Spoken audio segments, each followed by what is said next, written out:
Muita gente tem uma opinião formada sobre o primeiro filme de Jornada nas Estrelas. Mas hoje a gente vai fundo na história de um filme que nasceu do puro caos, uma verdadeira ovelha negra da família, que acabou se tornando uma obra de ficção científica surpreendentemente profunda.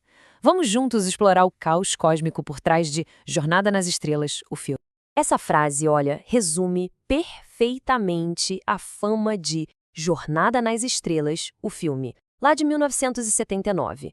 Um filme que trouxe de volta aquela tripulação que todo mundo amava para enfrentar uma nuvem misteriosa, gigantesca e destruidora de planetas, a tal da Voyager.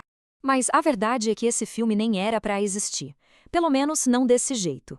Ele nasceu literalmente das cinzas de uma série de TV que foi cancelada antes de estrear, A Jornada nas Estrelas Fase 2.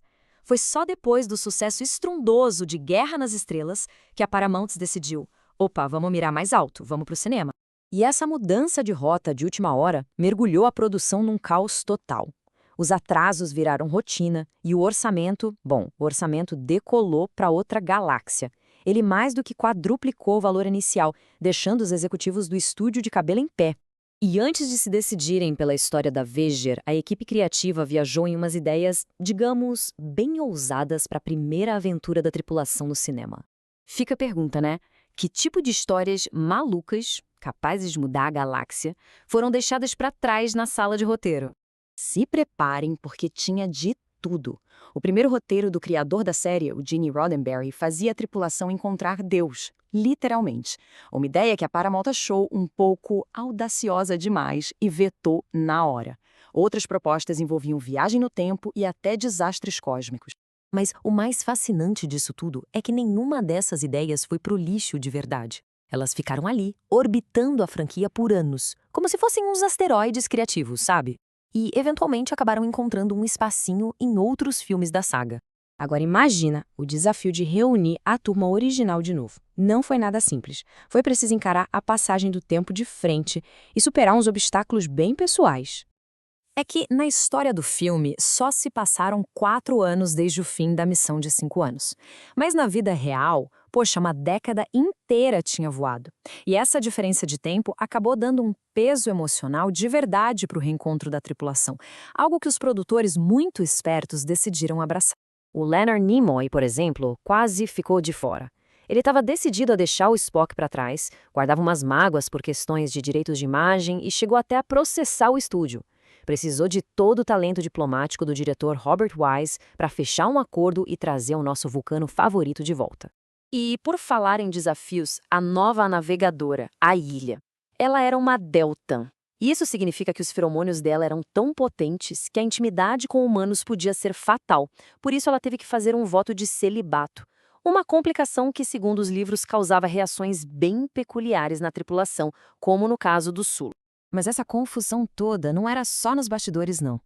Dentro do set de filmagem, a improvisação e os conflitos criativos eram a regra do jogo. A ponte da Enterprise era um verdadeiro campo de batalha de ideias. Tem aquela cena super espiritual, né? O Spock tentando completar o famoso ritual vulcano colinar, para se livrar de todas as emoções. Só que tem um segredinho aí. O idioma vulcano ainda não existia. A atriz que fazia a mestra vulcana na cena, ela estava falando inglês o tempo todo no set. O idioma vulcano foi inventado só depois das filmagens. E sabe por quem? Pelo próprio James Doohan, o nosso Scotty. Ele criou as palavras vulcanas para encaixar perfeitamente nos movimentos dos lábios do diálogo que foi gravado em inglês. Inacreditável, né? O roteiro era uma coisa viva, mudava o tempo todo. Os atores, coitados, às vezes recebiam falas novas poucas horas antes de gravar. Eles foram forçados a trabalhar num estado que a gente podia chamar de improvisação cósmica. Apesar dessa produção tão conturbada, o filme deixou um legado surpreendente e muito poderoso, e em lugares que ninguém poderia imaginar. Foi nesse ano, em 1979, que a equipe de marketing do filme fechou uma parceria que ia mudar a cultura pop para sempre.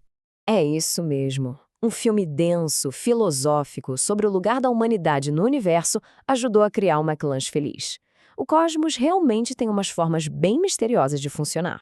Mas o legado mais bonito, mais tocante, do filme está escondido bem ali, à vista de todos, durante uma das maiores cenas. Aqueles não eram figurantes comuns. Eram trackers, fãs de verdade, convidados pela própria produção para participar do filme. Entre eles estava Bijou Trimble, a fã que liderou a campanha de cartas que salvou a série original do cancelamento lá nos anos 60.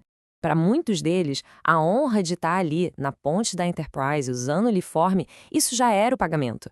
O filme, que só existiu por causa do amor dos fãs, acabou colocando esses mesmos fãs, literalmente, dentro da história. Isso muda tudo. Transforma o filme de uma aventura de ritmo lento em um tributo silencioso, uma verdadeira carta de agradecimento àquelas pessoas que mantiveram o sonho de Jornada nas Estrelas vivo por tanto tempo.